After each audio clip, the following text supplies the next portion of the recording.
I'm going to be preaching to you and sharing with you about miracles, and I expect for God to do something significant in all of our lives, to change our thinking and to touch each of our lives. And I'm praying that the Holy Spirit's going to descend upon our congregation. We're never going to be the same. You're never going to be the same. And I suspect, just as an introduction, I suspect that some of you that don't think you believe in miracles, you really do. You just don't know what a miracle is. And as we look at what the Bible has to say and the teaching of Scripture at the time that we have, I think God's going to get us ready to be blessed in ways that we've never been blessed before. Now, every week when I come to church to preach, I always sing old hymns because that was what I was raised on. And I always sing, I love to tell the story of Jesus and his glory, of Jesus and his love. I'd love to tell the stories about Jesus. And I want to begin this message on miracles with someone telling a story. Judy is not only a best-selling author, but she's put together an incredibly dramatic monologue of a biblical character who experienced a miracle so that we can kind of see some of the ins and outs of what takes place with a miracle like this. So let's welcome Judy with a round of applause.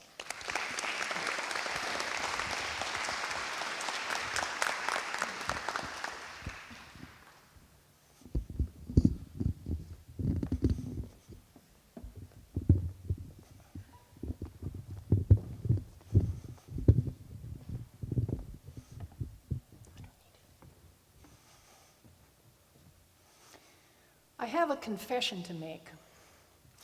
Not long ago, I didn't like you very much. In fact, I hated you for what you did to me. You really treated me rotten, you know?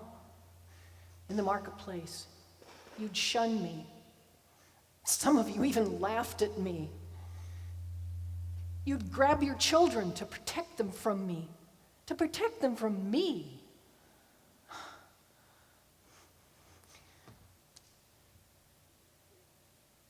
It's just that I was sick, you know? I was sick and in pain, and nobody cared. I was bleeding, and nobody cared. I spent all my savings on doctors and medicine, and nothing helped. I lost everything, and nobody cared. I was left with nothing but the pain and the emptiness and the bleeding. Every day for 12 years, I could feel my life just draining away. I had dreams, you know. I dreamed of having a husband and children. I wanted a little girl that could sit on my lap and I could tell her the stories that my mother had told me. I wanted someone to hold my hand when I grew old. But the sickness, it just shattered those dreams, and my hopes were just crushed by the way you treated me. But I listened to you in the marketplace when I'd come to beg for something, and you'd forget I was there. And I heard of this man, Jesus, who did wonderful things. I heard he cured a man possessed by demons. I heard he raised a man from the dead. And a leper. He healed a leper, an untouchable like me. And I thought, if he could heal a leper, he might heal me. And I began to hope again. If only I could get close to him. If he'd let me get close to him, maybe, just maybe, I might be healed, to be made whole. And then he came to the marketplace. Yesterday, you remember, you were there. You crowded around him. You wanted to touch him. You wanted to hear him speak so badly that you forgot I was there and I was able to get close. If only I could touch the hem of his tunic, I could be healed. I couldn't think of anything else. I forgot about the law. I forgot about everything but my hope. And then it happened. I felt it. Such power. I couldn't breathe. And something had changed. The bleeding had stopped. I was healed. And then I panicked and I tried to turn and slip away, and that's when he spoke. "Who touched me?" he said. "Who touched me?" And then you all realized that I was there, and you started to back away because I was unclean to you, the untouchable. And I was so ashamed. I'd broken the law just by being there. I'd made it worse by touching him. And I got so scared, I didn't know what to do, and I just fell to the ground at his feet. And then a wonderful thing happened. He reached down and he lifted me to my feet. He touched me. And he didn't just touch me on the shoulders. He touched me here, in my heart, in my soul, in my very being. And I started to tell him my story. And the words just poured out until I was done. And then he smiled at me. And he said, "Daughter, your faith has healed you." And with that one sentence, he gave me a new life. Because he didn't just heal my sickness, he touched me on the inside too. And something else. Before he left, he said, "Go in peace. Go in peace." And so I'm here today to make a confession to you. I didn't like you for the way you treated me. In fact, I hated you for the way you treated me. But part of my healing is to go in peace. And so I'm asking for your forgiveness for hating you. Can you do that? Can you forgive me? Will you accept me? What does it take to change a heart? What does it take for one person to begin to respond to the needs of another person? I think I'm beginning to understand the answer to that question. And I can promise you, I will never, ever hate any of you again. And all I can do is thank that man, Jesus, for the healing of his peace. And I hope that someday you'll find that peace. And I believe that you will. Go with Christ. Go in peace.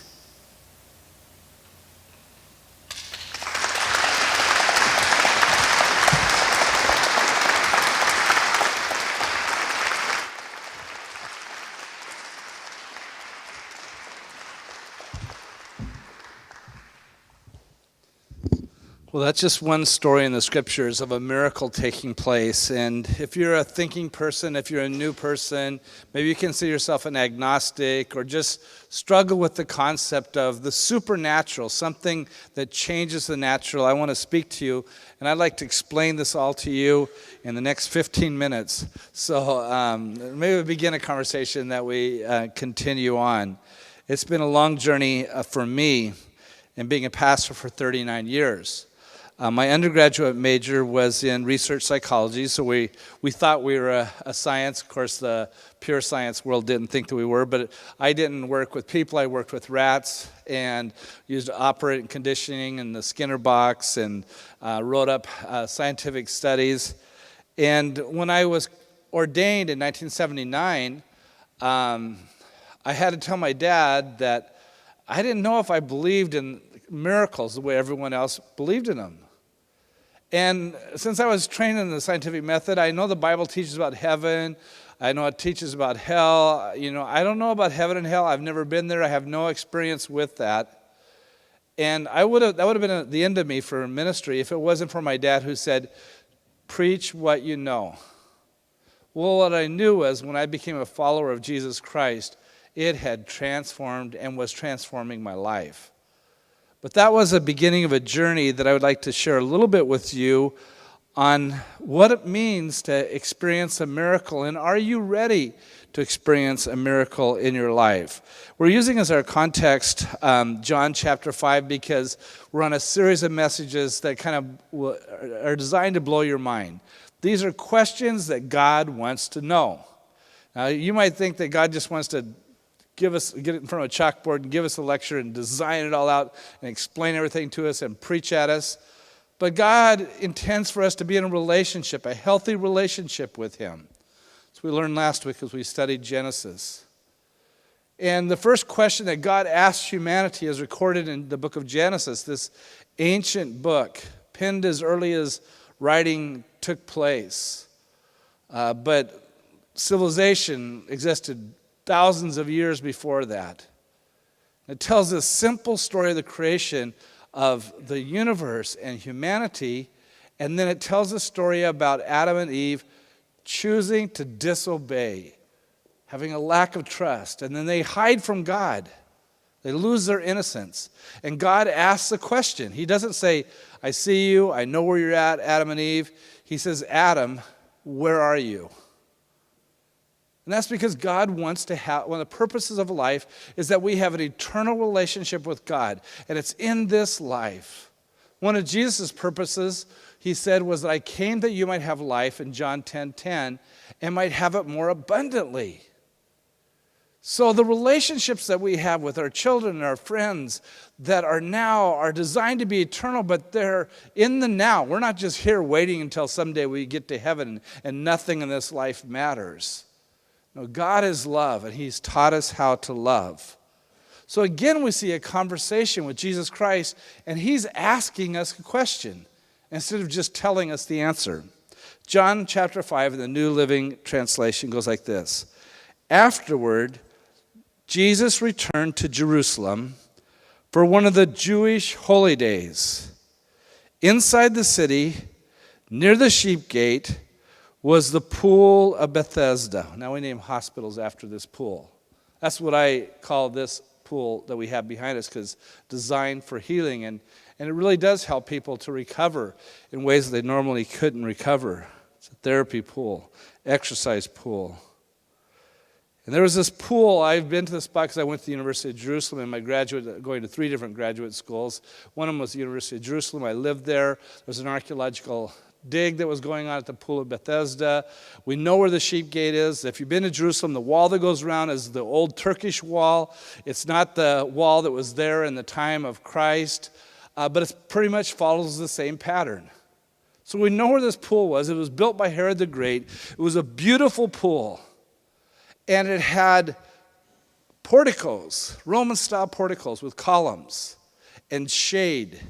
And when it gets 117 degrees, like it does sometimes in Jerusalem, you need shade. So all the homeless, all those who are plagued by illness, all those that were called unclean and asked to stay away from civilization, because that was one of the ways that they stopped the spread of disease, would rush to that place, especially on the holy days. Now, Jerusalem is relatively a small city inside the walls, and archaeologists tell us that on the holy days, they would just pack the place out. They'd have as many as 100,000 people in the city of Jerusalem. So it'd be something like trying to go down to Lake Washington to go swimming during Seafair. You're not going to find a good spot, are you? None of you go to Seafair, I can tell. Okay, it'd be like trying to go to Bellevue for the art festival and just go shopping that day, and you can't find a parking place. I mean, this is the holy days. It's crammed with people. Everyone that's ill, all they know is this rumor that if they get in the pool after some angel stirs the water and it bubbles up, the first one in gets healed. There's no record of anyone being healed by that. It's just the best that they have. And you have to remember that we're in a time and a culture when Jesus was the great physician, but there weren't hospitals like we have today. And medicine wasn't advanced like we have today. When I was preaching in Cusco, was it 2 years ago, Peru, 5,000 people came to the series that we were having. I'd preach several times a day. They'd stay all day long till late in the evening. And after every time I preached, and I didn't find this out until I got back, I have all the preachers, they wanted me to pray for them. And the reason is that I tend to get skin cancer, and so I had to wear a broad-brimmed hat, and they thought I was an American cowboy just like Clint Eastwood or John Wayne. So I was like the most popular preacher because I was wearing this cowboy hat, and still to this day they think I'm a cowboy. And so they would line up after I'd stay there for hours praying for people. Now I've been taking Spanish since I was in 9th grade. I'm still working on it today. And I am a slow project. And so I had a translator, a missionary that spent her whole life there. Her husband had left her, and she just stayed there working. So an older lady, and she was one of the few people in Cusco who spoke English, and she would translate for me. Well, one of the people that was there, and it was shocking for me to realize this, was a man that Pastor Marcelo, if you remember him preaching for me, he had gone to him for prayer, and he said, no, this is one that Pastor Tim White needs to pray for. So he came over to me, and he had a huge tumor on his forehead and head that was just horrible looking. And it had blinded him. In fact, his eyes were cross-eyed. He couldn't see. And his family, his grandchildren, his children led him over to me. And through the translator, I said, what do you want? And he said, he wants you to lay hands on him and pray that he'll be healed. And I'm looking at this thing, and I'm saying, this man needs to see a doctor. I have a friend that teaches at Stanford Medical School that has a lot of connections in Latin America. In fact, they've had a neurological conference in Cusco before. And he will get on the phone with a doctor and help consult them in diagnosing the problem and the best way to treat this. And they said, no, Pastor, you don't understand. None of us have ever seen a doctor or will ever see a doctor. Please pray for us. And so it was like the situation with Jesus. I laid my hands on him as I have many times in 39 years, and I prayed with all of my heart for a miracle.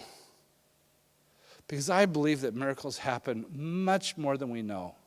Now, some people are, and I've been this way, misunderstand. They think there's the natural world and there's the supernatural. In fact, one of my heroes, Thomas Jefferson, took the Bible and he cut out every story like you just heard from Judy, and I'm going to tell you, everything that was supernatural, and he created the Jeffersonian Bible because he was a deist. He believed that God never broke into time and space, and God wasn't a part of this. God created it, and then he went to Florida or someplace for a vacation.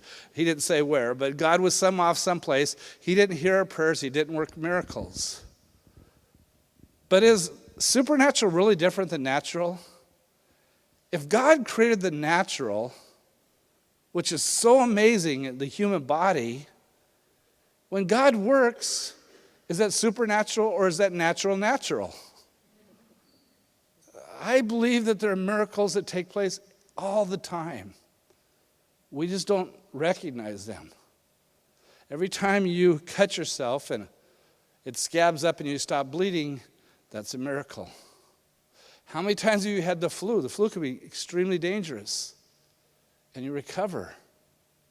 How many times have you gone to a doctor who spent their life in faith and compassion preparing to help you? That's a miracle in itself. And then they'll even ask questions. I've been there with people in 39 years where the doctor will say, "Do you want to get well?" And the person might say, "I really don't want to have this risky surgery. I don't want to have chemotherapy." Or sometimes the person says yes, and their family says no. I've literally been there when people have been this insensitive, like, that surgery is going to be expensive, and I kind of want to inherit your car, Dad, so I don't think you should go through it. I mean, it's alignment of miracles of a doctor who's skilled and wants to help, and nurses and the surgical team, and someone who says, yes, I want to fight for my life. I want to do what you say in the recovery process. And some doctors that are Christians, and many times they'll wink at me and say, "Be praying for us." And I've had doctors that are atheists, as I did at Everett Hospital when someone was diagnosed with a flesh-eating virus or bacteria, and it took their life. And they said, "At this point, we don't know enough about this, and there's nothing that we can really do." And so the doctor had a conversation with me as a lady doctor, and she said, "I'm not a Christian, I don't believe in God, but the best thing that can happen right now is for you to go in and pray for him." So you go in and pray. And I went in and prayed for 30 hours. And I think more people believe in miracles than we know. I think maybe instinctively we all know that there's the natural working. And there's a process to that miracle taking place. It says, crowds of sick people, blind and lame or paralyzed, lay on the porches. One of the men lying there has been sick for 38 years. When Jesus saw him and knew that he had been ill for a long time, and he asked him, "Would you like to get well?" It's an important question that God's asking every one of us. Those things that you've been stuck in for years, whether it's, and I believe in a holistic health, whether it's your emotional life, whether it's your family life, whether it's your thought life, whether it's your spiritual life or your physical life. Everyone has a different story. But one of the key questions is, do you even want to get well? And you notice some of the things that break the ideas that people have about Christianity and miracles is that Jesus healed people all the way through the Gospels, right? But they all died.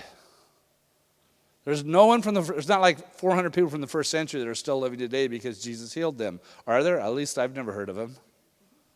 They all died eventually. There was a time for them to die. I don't think that miracles are as uncommon as we think they are. And sometimes we have a philosophical box or a paradigm that blocks it out. We think that God doesn't know who we are. He doesn't overhear the conversation like Reva said. That's kind of spooky to think about. He's listening to all the conversation. That's why he made the tape go silent when Chris was cussing. No, he wasn't cussing. It sounded like what they normally do. But God listens to our conversation. He knows what's going on. And he doesn't always work the way that we want him to, but he always works.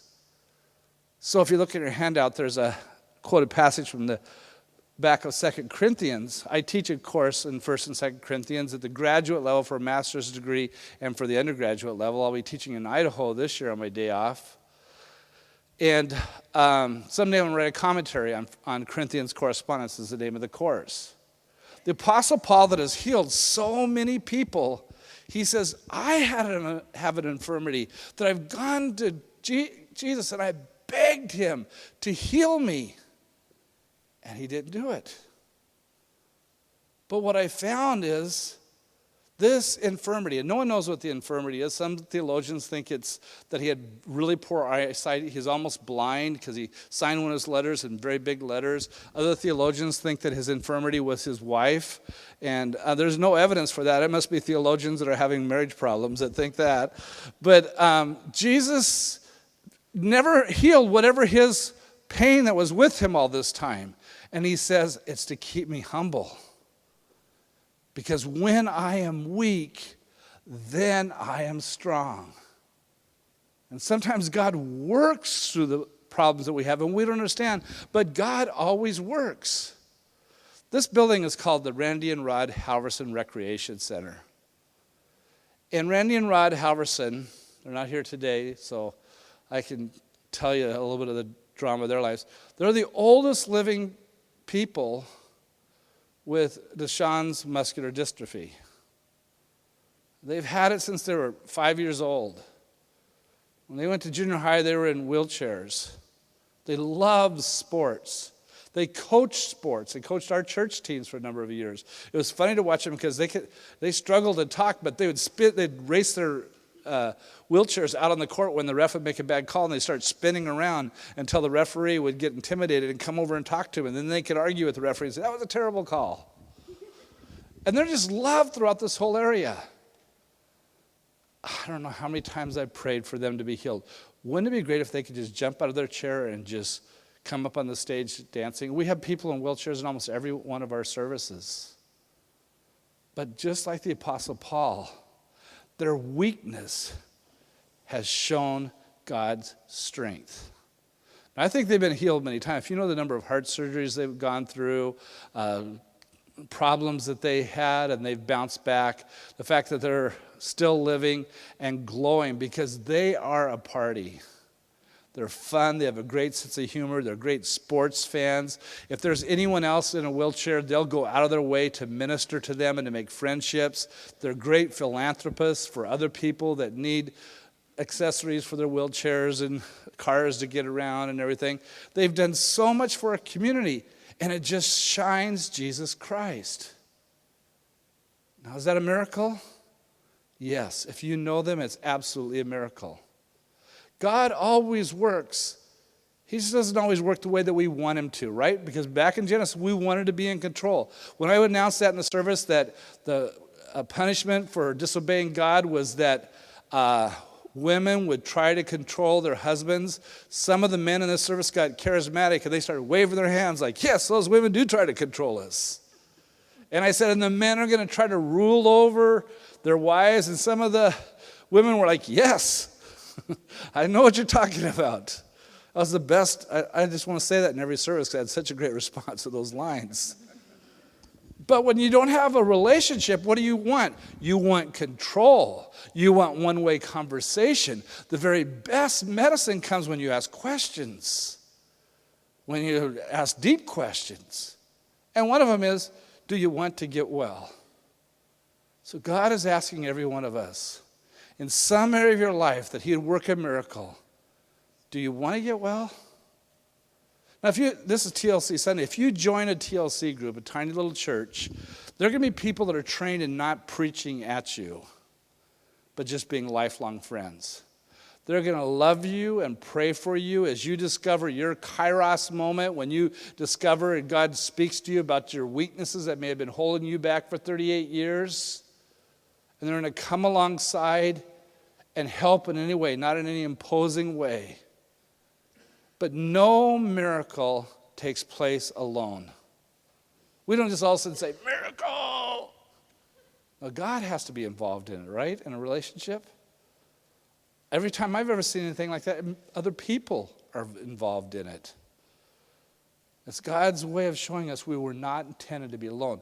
We were intended to have life and joy and meaning and purpose. Even when your husband leaves you, says they want to have a divorce, God still has a plan. Even when you have a diagnosis, it's really tough to come to grips with. Even when you've been looking for a job for years and years. But then there's the faith aspect that we have that takes place in every miracle. Jesus says to this man, I want you to get up, take up your mat, and walk. Can you imagine that? I mean, I don't know if he knew he could stand up, but he's going to take his mat because he's not going to come back. Those dramatic moments, I've been there after surgeries and things like that when people have taken their first steps in physical therapy and the courage to move those legs the first time and to walk. It's faith. It's our part in the miracle is to respond in relationship to God. I remember several years ago when we were bringing a special speaker into the church. We'd already advertised for it as a world-famous speaker, and he became ill. He's still ill to this day. And his son called me and said, my dad can't come. We'd already advertised, unless you have a private jet to fly him up here. Well, we couldn't afford a private jet. So I tried calling everyone that I know that has a private jet. And I got no. Do you know how much the fuel is? Do you know how much this is? And finally, I knew that Craig Davis is a vice president for what kind? Batelco. And the president of Batelco has a private jet that he personally owns. I don't know him, but I know Craig. So Craig was on my list. I called him myself and I said, Craig, I have to have a private jet. It flies down to Los Angeles and flies someone back up here. I heard your boss has one. Would you ask him if I can borrow his jet? And you know what Craig said? I'm in his office right now. I'm handing the phone to him so you can talk to him, Pastor Tim.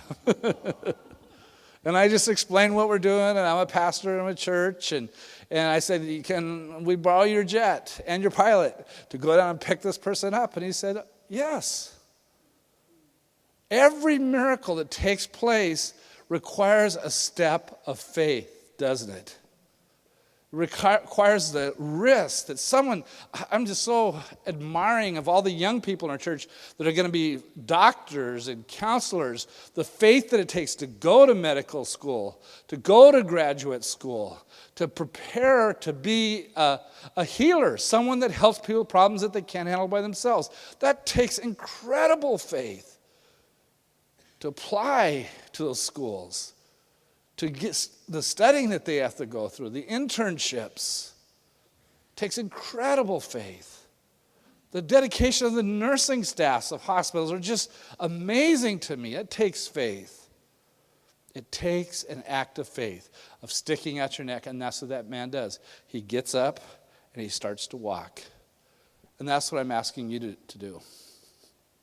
Because I want you to experience a miracle. Every single person, whether it's freedom from an addiction, healing of a relationship, recovery from a divorce, physical healing and emotional healing from the past where you hated people because they took the wrong side with you. I'm asking you to stick out your neck and have faith. I have so many stories of miracles I could tell you, and I apologize if you've already heard a story, but just a couple years ago I was over at Willow's Run, and I was playing golf, and I think I was playing 18 holes, and I threw it 9. Pastor Linda called me and said, you need to sign some papers. And I said, okay, I'll meet you at the clubhouse. And then I'll finish my other 9, and we'll have lunch, and I'll sign the papers. So we went to the clubhouse. It was completely full. I signed the papers. I'm eating my lunch, and all of a sudden Pastor Linda jumps up, points across the room, and said, someone help that man. Like only Pastor Linda can. She has a commanding voice, doesn't she? The place was full of people. I turned around to look what she was talking about, and there were 2 big former professional football players that were about 400 pounds. One was Samoan, the other one was African American, and the one that was African American had fallen face first into his nachos and wasn't breathing. And I thought for sure there'd be a doctor there. No, they said, is there a doctor here? No one stood up to help. I came over and I said, I'm a doctor of theology. And I just prayed and I said, what should I do? And I kind of checked some things, and it looked like to me he wasn't breathing. And so I thought, he's got something stuck in his breathing passage, and he needs the Heimlich maneuver. And so I told his friend, who was a monstrous man. I said, I'm going to do the Heimlich maneuver on him. He says, do you know what you're doing? I said, I've done this hundreds of times, which I have, because my daughter, Elise, when she was a baby, was constantly choking herself, and I had to do the Heimlich maneuver every morning. And I've become an expert with babies. Just so I walk through restaurants and, there's a baby that needs a Heimlich maneuver. I go over and do it. And it's just like changing a diaper. I can do that better than changing a diaper. And so, but never on someone that's 400 pounds. So I grabbed this guy, and I couldn't even put my arms around him. And so I decided that the best thing I could do was to slam him against the table, hoping that it would catch right there. So I lifted up 400 pounds, boom! Lifted up 400 pounds, boom! Lifted up 400 pounds, boom! And I thought, if this guy doesn't have something stuck in his breathing passage and he wakes up, I am going to be beat up so much. But that's the only thing I knew to do. And I kept lifting him and slamming him on the table. And people were saying, what are you doing? And I kept slamming him on the table harder and harder. And finally, my back went out. And I laid on the table there in Willows Run. I said, someone else help him. I can't do this anymore. Not one person was going to help him. Not even his friend. He was just panicking, saying, you can't give up. This guy's been friends with me for years. You have to help him. So I got up with my back out, and I lifted him and I slammed him on the table again. I lifted him and slammed him on the table again, and a nacho came flying out. And immediately he started to breathe. In a raspy voice, when he got him sitting up, he said, thank you. They'd called 911. Jody Allen, who owns the place, had come up. Everyone and the whole staff of the place had come up to see what was going on. The 911 took him away to find out if he really needed the Heimlich maneuver or if he had a stroke or a heart attack. And it was still in question what had happened. And it was a miracle. But it took action, risky action. Jesus says, stand up, pick up your mat, you're not going back, and walk. When you go into surgery, it's risky. Whenever you decide that you want to allow God to work in some part of your life, take better care of your health, take better care of your emotions, heal relationships, it's risky. It takes faith in every part of your life. But God really is listening to your conversation. He knows what you need, and He cares about you. Last week, we're back to work from vacation, and Jackie's a very intense worker, and she has this gift of we call sleepwalking. And when we come back to work in the fall, and so she woke up, she's totally asleep at 3 o'clock in the morning and started getting ready for work. She turned on the TV, she let the cats and dogs in, they were jumping around in the bed. She went over and began to wash her face, and I thought, man, it must be time to get up. And so I got up, and I went walking in the kitchen, and it said 3 o'clock in the morning. I came back in, and she turned off all the lights, and she was back in bed sleeping. I said, I'm too awake. I can't go back to sleep now. And I had a long finance committee the night before, and I was thinking about all that. And so I just told her, I said, I'm leaving. I'm going to go to work early like I used to do when I was working on my dissertation. And I'm just going to go to Denny's, have my quiet time, and then go into work. So at 4 o'clock in the morning, I'm at Denny's. Some of the same people were there that used to be there years ago. I can describe them in detail at 4 o'clock in the morning. But there was one person I'd never seen there before. It was a young guy, about 40, 43 years old, dressed in a very nice business suit. And he was on his cell phone talking to someone. That he came over to me, and he said, are you Pastor Tim White from Washington Cathedral? And I said, no, I'm not. It's 4 in the morning. I should have some time off. And he said, no, you are Pastor Tim from Washington Cathedral. He said, I want to tell you, my family's only attended your church once. We did it when our whole lives were falling apart.